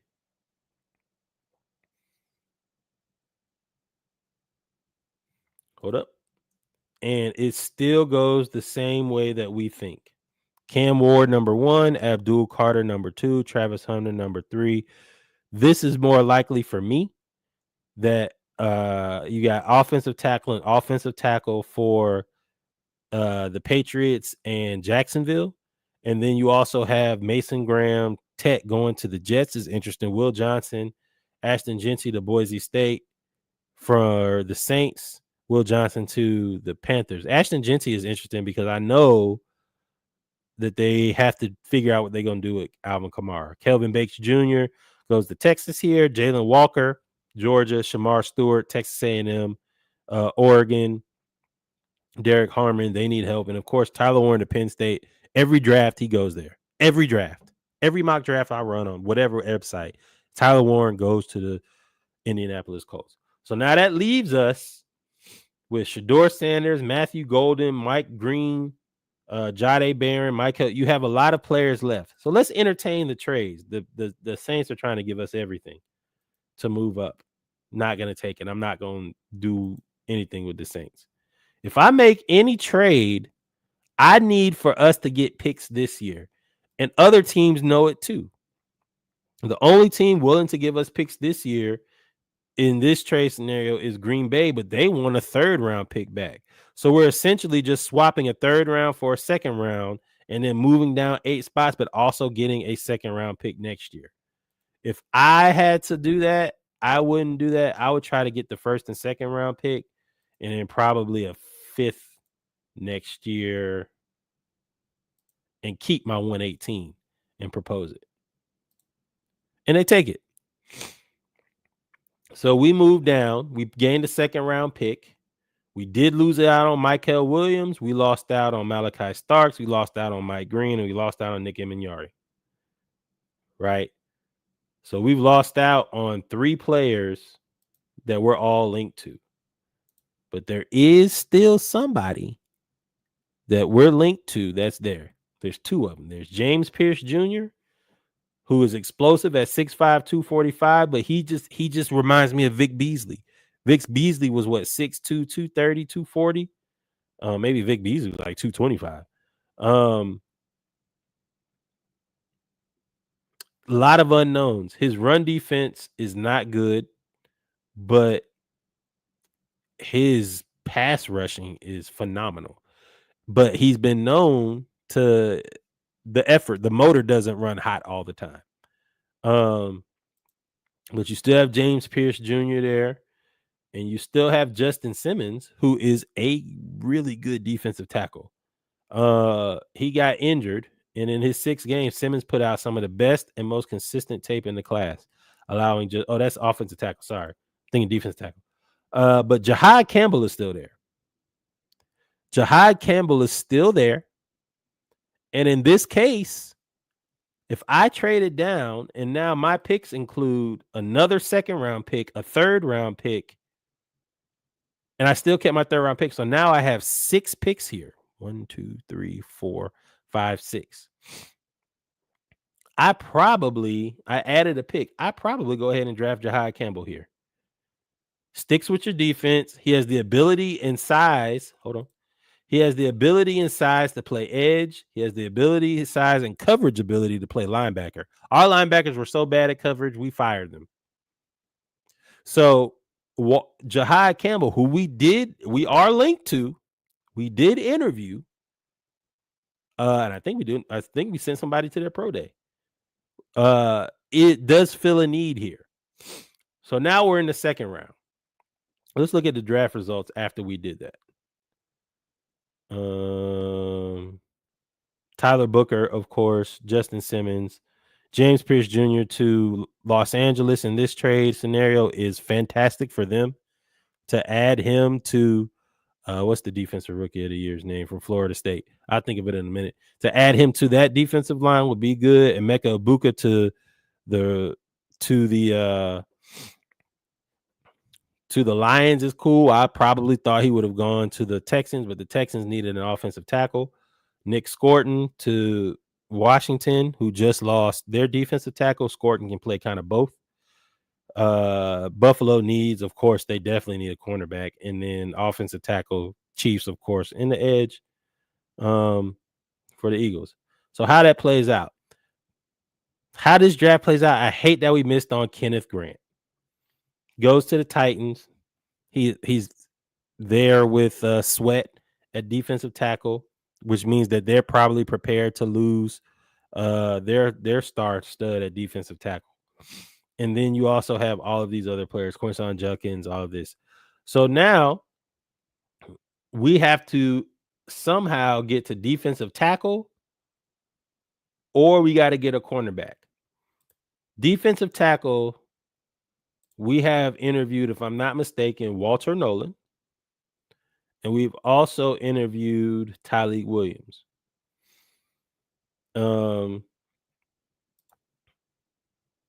And TJ Sanders, and Darius Alexander, and Alfred Collins, and Omar Norman Lott. So if we're linked to all of these guys, I see us probably going after an Omar Norman Lott. So I don't know if I would pick the 46th pick on him, because if we've interviewed him multiple times, that's somebody that we could probably get. Our picks are, we went linebacker, so we could either go safety. You could get the Xavier Watts. He's a versatile defender. We definitely interviewed him. We could go D tackle, or we could go cornerback. Remember, in this scenario, we traded down, so we have 2 second-round picks. Having 2 second-round picks, I'm probably going cornerback here, and I'm going Maxwell Hairston. We definitely looked at him, and I believe we interviewed him. So Maxwell Hairston, if you look at he ran like a 4.5. I mean, I'm sorry, a 4.2, 940. Very aggressive. He thrives in hook, curl zones, and flat zones that allow him to shoot downhill and make plays on the ball. His athleticism reflects what you see him on tape. He has the deep speed to defend the vertical route concepts that can catch some of the fastest receivers in game stride for stride. The big concern is he's skinnier frame and lack of top-notch play strength. Coaches, that's what you're there for. Coaches, that's what you're there for. You're there to develop and mold clay. He has all of the attributes in terms of instincts and ability. He just needs to be stronger. Get him in the weight room. Get him on the track. Again, this scenario we traded down, remember, I'm going to keep reminding y'all so you understand why we have 2 second-round picks. In this scenario, we traded for the 24th pick, a 23rd pick. They traded up for the 15th, and then we to basically replace, they being Green Bay, they're going to replace Jair Alexander. And then we got the 54th pick, their second-round pick, and we got a 5th-round pick for them as well. With that being said, if I'm going to do that now, here's where I probably go D tackle. I would love to go edge here, but D tackle Shamar Turner and Omar Norman Lott probably won't be there. And I think because of all of those players, I know the Falcons are linked to defensive ends and edge rushers.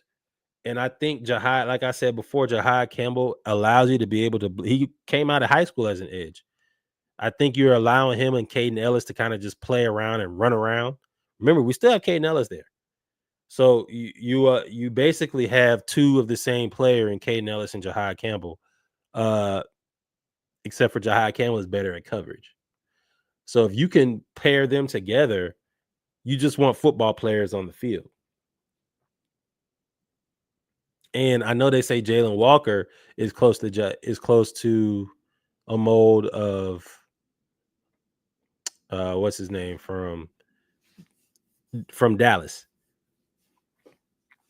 But Jahad Campbell is a hell of a defensive player. So now that we have the second, 3rd round pick, I'm probably going Braden Swinson. He's 6'3", 255. He's an explosive off the edge. You also have Landon Jackson here. I can't decide, y'all, if I want it, but Walter Nolan being there is just absolutely ridiculous. What would y'all do?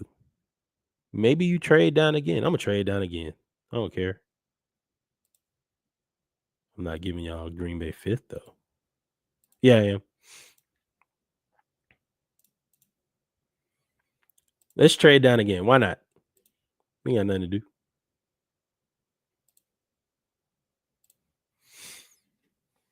So now we traded down. So now I have the 63rd and the 95th. I feel more confident drafting an edge player now.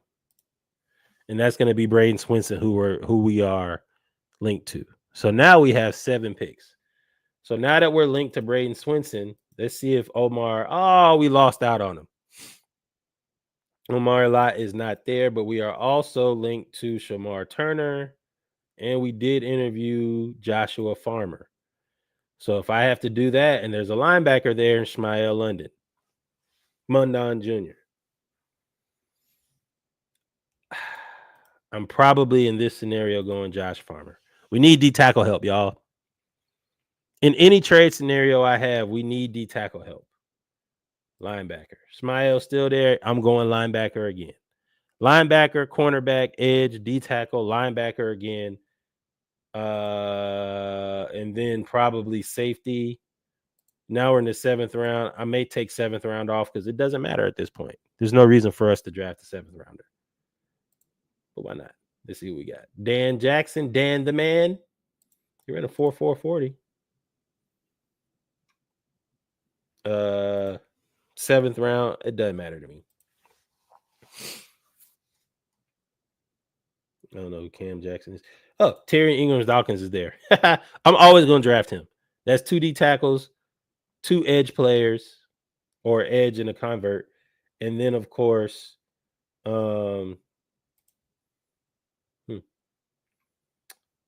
Ooh.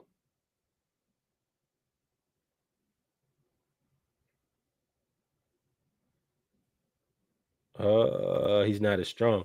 Rocket Sanders is a decent player. I think we're going to end up getting rid of Algier just because. But here I'm gonna draft. No, he's only 6'2". This is where I would see us drafting an offensive tackle. Ooh, 6'7". Penalized and eye popping 26 times, penalized 11 times single year. Very mediocre get off. We'll just pick best available. I'll probably draft the safety, Sebastian Castro. There's your safety to go with Helms and all of those. Every mock draft that I've done, I have leaned heavily into the cornerback. Into the defensive end, defensive tackle. There's just no other way. I'm gonna download this too. There's just no other way.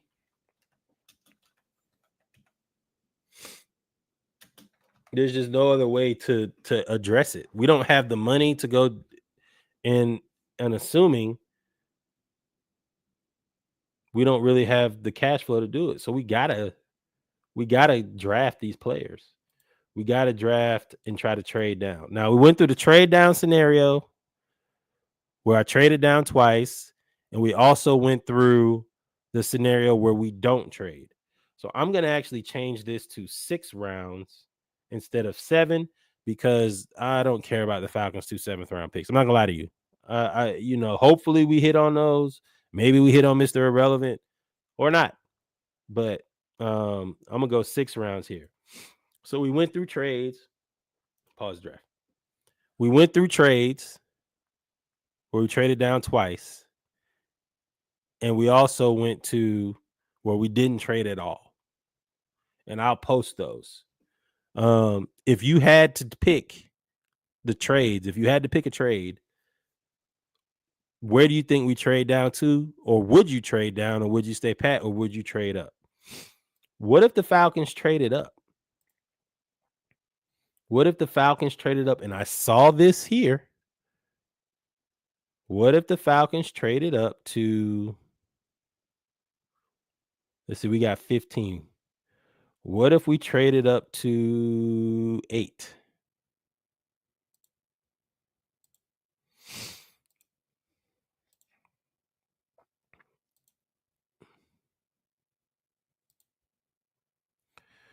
Let's see if we trade up to 8 with Carolina. Well, actually, let's see how this plays out first.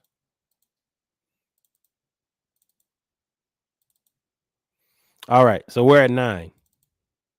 Dang. Anyway, I was talking about trading up. We're at 9. We're at 10 now. So let's look at defense. What's there? Jalen Walker, Shamar Stewart, Mike Green, Derek Harmon, Jade Barron, Malachi Starks. The thing about it is 1, 2, 3, 4, 5. Now there's 5 players. 1, 2, 3, 4. 4 players, 4 teams in front of us. We're definitely like Jalen Walker. I don't know if I would trade up for Jalen Walker, though, with only having 5 picks. That's a hell of a trade.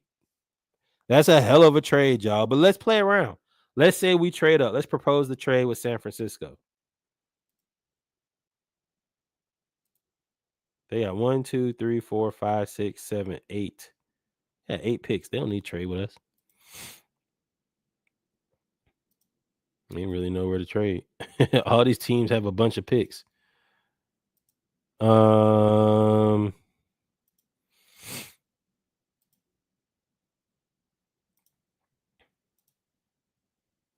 If it were me,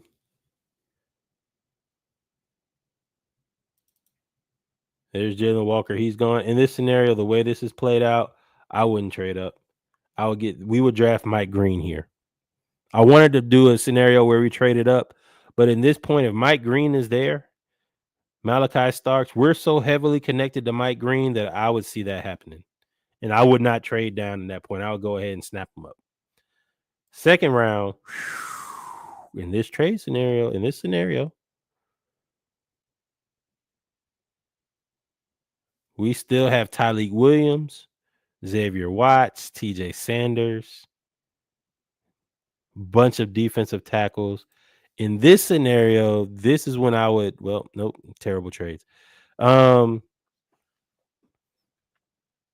Here, I would probably go defensive tackle.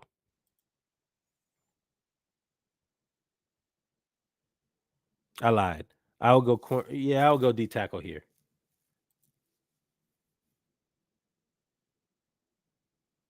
Primarily wins with bull rush. I don't want that. I go defensive tackle. I get TJ Sanders here. This way, we solidify our defensive line. Now, at this point, I'm probably them corners look awful. Lord. I probably end up going best available for defense at this point, which is probably going to be safety Billy Bowman because he runs like a 4.340, 4.240. And he's very aggressive in a short tackler. All right, last one. 11:26, guys. You know, I could do this all day. I'm not going to save that one because I didn't like it. But let's go Falcons. Let's see if I could trade up. Dang, there goes Will Johnson. I'm going to try it now. Here we go. Let's see if I can trade up. All right. First three players in this scenario: Cam Ward, Travis Hunter, Abdul Carter. I'm going to try to trade up because I target Will Johnson as my guy. I know that Will Johnson is going to be the dude. So if I'm going to target Will Johnson, I know that they're probably going to get an offensive tackle, being New England at 4. Jacksonville's going to get an offensive tackle, Jacksonville at 5. Wow, the Raiders have so many picks. I probably target trading up to the Jets or the Raiders if I'm going to get Will Johnson. So let's propose to the Raiders because I think they have more. Let's propose a trade. Let's propose a trade with the Raiders to see what they got. We want the 6th. And we will give you the 15th.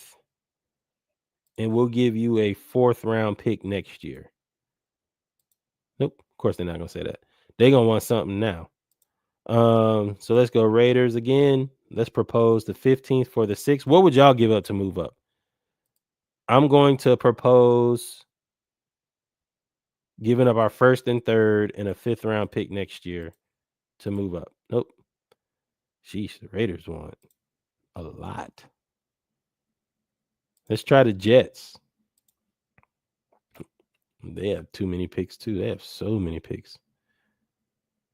I will give you my 1st and my 2nd to move up to 7th and a 5th round pick next year. Nope. Man, trading up is difficult. What about the Panthers?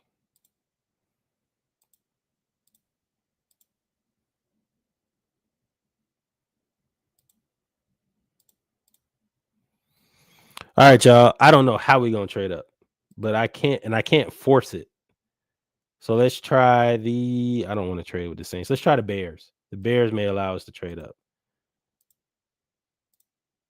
And we'll give them a 3rd round pick. Nope.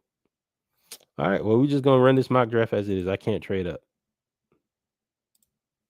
Nobody wants to look at all those players leaving. All right, y'all. This is it for me. Ooh, let's explore that trade scenario. We trade down with the Browns out of the 1st round. Now we got 1,000,000 picks. Let's do it. Let's do it. All right. So we got 1,000,000 picks, 33, 46, 67, 94. Now all of a sudden, 1, 2, 3, 4, 5. And let's say we threw Kirk Cousins in there as well. We threw Kirk Cousins there. Look at all these players that are still there. At 33, I gotta go best available. I don't have time to play around. Probably going Nick Emanwari. 46. I probably gotta go edge. We've been linked to Emanwari and we've been linked to Braden Swinson.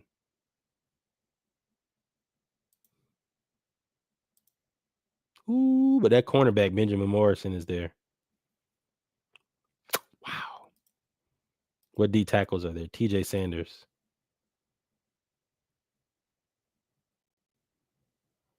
Powerful 3 technique who also brings some juice as a penetrating 1 technique. That's basically what Grady Jarrett was. Sanders appears to have strength and improving technique to hold his own. And then you also have Collins.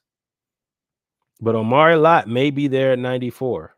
But somebody's going to be there at 57. So let's go Landon Jackson. Did the Falcons interview Landon Jackson? Give me 1 second. I'll let you know here in a second.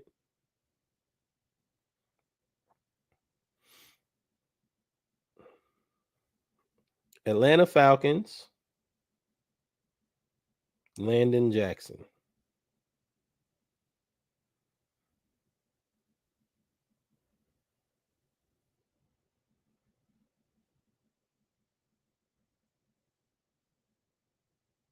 Nope, didn't do it. We have not interviewed Landon Jackson yet, as I saw. So I'm going to go with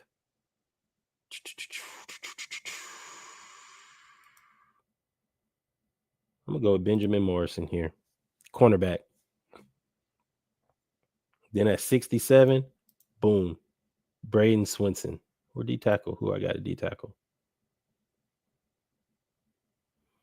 67, edge, Braden Swinson. This scenario now, we traded out of the first round and got all of Cleveland's picks, and they got Shedeur Sanders.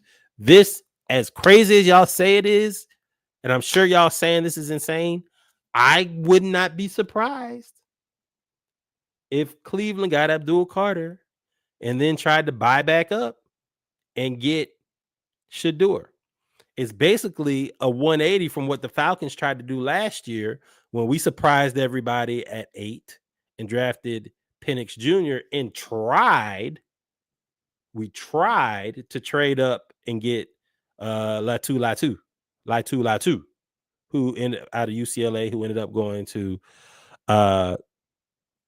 Indianapolis, the Colts. So they're basically doing the same thing, which is why I think that this could happen. I think that this trade could happen and we pick up a safety. We picked up a corner who's probably Benjamin Morrison is viewed as the second best corner in the draft. And now we still have the picks to pick an edge who we've had Braden Swinson in, or we could pick a D tackle who we've had Omar Lott, and we've had all 3 of those D tackles in. So I'm probably going with who we've already interviewed, and that's going to be Braden Swinson. There's our edge player. Now we got to, excuse me, y'all. Now we got to get to the 94th pick. That 94th pick allows us to get Omar Norman Lott, who we have seen from Tennessee. That allows us there. Boom. Explosive and versatile defensive tackle known for his quick first step and disruptive presence along the interior line. After transferring, blah, blah, blah, blah, blah. He's excels at penetrating gaps, utilizing his agility and active hands to challenge offensive linemen. He's a lighter frame. His lighter frame can make him susceptible to being overpowered, but his athleticism and pass rush prowess make him a valuable asset in schemes prioritizing interior disruption. Who does that sound like to you? That sounds like Grady Jarrett. So if I had to, I would draft, this is the Grady Jarrett replacement here, him and Ruka Rororo. Go ahead and have both of them there. So now we at the 118th pick, right? Let me see. Resume the draft. We got our safety, our corner, our edge, our D tackle. Now we can go after our linebacker, Shmael Mundon, sorry. Another guy, very, very good coverage corner. He combines stellar athleticism with reliable coverage skills that make him a versatile asset for NFL teams. Draft. Now we have look at this now. We have gotten our safety, our cornerback, our edge, our D tackle, and our linebacker. We've hit all 5, and we still have 3 picks in the 7th round, and we got Cleveland's 2nd round pick next year because they traded up to get who? Shedeur Sanders. So we make that trade out of the 1st round. All of the sudden, we look damn good. Speedy, aggressive defensive back with a standout straight line speed and special teams value. Former track athlete. He's that fast. He has experience at both corner and safety. However, his technique could get sloppy in man coverage. Cool. We ain't worried about that. I haven't seen that. I keep going back to Terry Ingram's Dawkins, and I don't know if he's going to be there. So I'm going to draft him. And then at 242, I'm going to draft Terry Ingram's Dawkins. And then here is probably where I go offensive tackle, or I go with a running back. Because again, I think Algier is out of there, or you could try to draft a offensive tackle. Don't know if I'll do that either, but or you could just go best available. Your best available is going to be Patrick Jenkins, a standout defensive tackle. 7th round, we don't care. Safety. Oh no. So I'm not gonna lie to y'all. At this point, I always try to draft a HBCU player. I'm gonna go Kenny Gallup. So this is probably my favorite draft. Trading with Cleveland.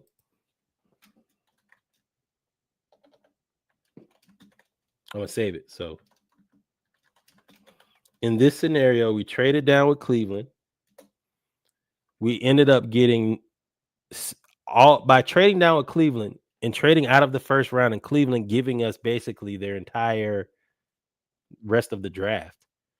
We now can fill in all of the gaps of our defense. Defense. I drafted no offensive players. I don't know how y'all feel about that, but I don't see us drafting offensive players. I think our offense is as good as any offense in the league. We just needed camaraderie. We needed a little bit of chemistry. And with this draft is absolutely insane to me.